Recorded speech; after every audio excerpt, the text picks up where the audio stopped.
a minute late, you take reassurance from the mentality, or you're like worried that it's taking so long to get these games? A bit of both. I know how hard it is to create chances against a team that's with 11 players in their 18-yard box.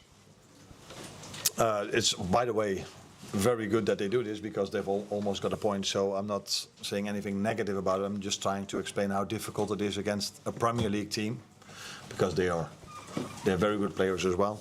If they defend with all of them back, and they hardly try to bring the ball out from the back because the goalkeeper every time plays long, and we don't score from a set piece, then the only thing you can score is from open play. And open play is quite difficult if you have to outplay 11 players in their own 18-yard box. That's what we saw today. So you come close, but every time there's a foot in between or whatever. No really open chances. So yeah, a draw was probably what we expected throughout the game, but we tried also with the substitutions we made to bring all the players we have that can attack on the pitch. So I think we were 6 or 7 in the end.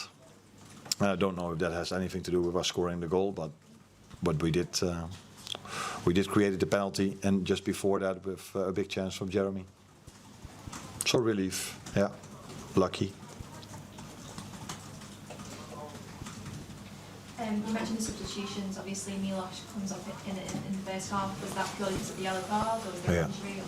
Not only the yellow card, also that afterwards he played the ball, no foul at all. But the referee blew his whistle, which can always happen because this happens in football. That sometimes. But the reaction of the fans was, and I saw players of them also trying to go to the referee, implementing, hey, if you think this is a foul, maybe you should give a yellow for it, which would have been ridiculous, of course.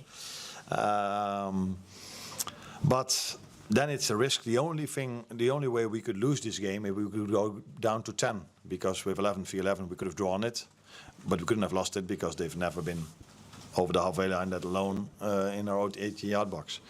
They've been over the halfway line, but the goalkeeper kicked it long. So then the only way you can lose it is if we go down to 10, and I didn't want to take that risk, which was hard for Milos, because normally you don't have to take a player off if he has a yellow before.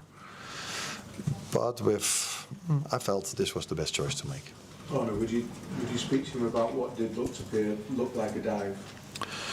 Yeah, I said already to him that it wasn't smart, and he replied to me that he felt some arm in his back. But let's be clear, it wasn't a penalty.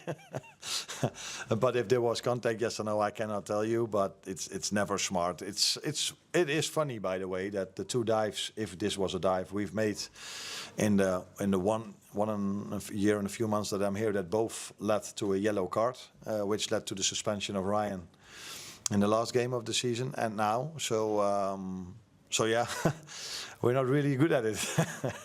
I see it happening a lot without referees giving yellow.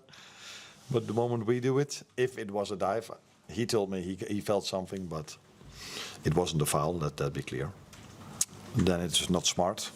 That's also clear. Tracy? When the game's going like that and you're not looking like you're going to get the goal, do you ever contemplate on taking Mo off? Because it wasn't his best afternoon today, or is it just simply you're overloading with you want to overload with attacking? Yeah, you always, if you need a goal and the things do not go really well, because it wasn't as if although the second half I felt we were doing better and better and better, we came closer and closer and closer. But yeah, I thought about almost every substitution you can make. But in the end, you always come back to the fact that I don't want to leave this stadium with a draw thinking I didn't brought all my attackers in, all the guys that can score a goal. And in another game, you maybe wonder, is it worth the risk to play with 7 attackers? But against a team that plays with 11 players in their 18-yard box, that's, I think, not a big risk then. So that's why we decided to do that, and taking Mo off if you need a goal. It will probably happen this season or maybe next season, but it probably won't happen a lot. Could I just ask on Alexander, you explained before the start the reasoning why he wasn't in here. Did he train this morning back at AXA? No. No, he did recovery, but he got a hard and tough session yesterday. So I can explain you, but it's going to take a few minutes. But it's not that difficult to understand. So if you start the season when the players have been off for 3 or 4 or 5 weeks, you give them a certain base. So you give them a lot of good sessions before they are able, in the end of the week, to play 45 minutes. We got him from Newcastle in a state where you could say his pre-season is going to start now.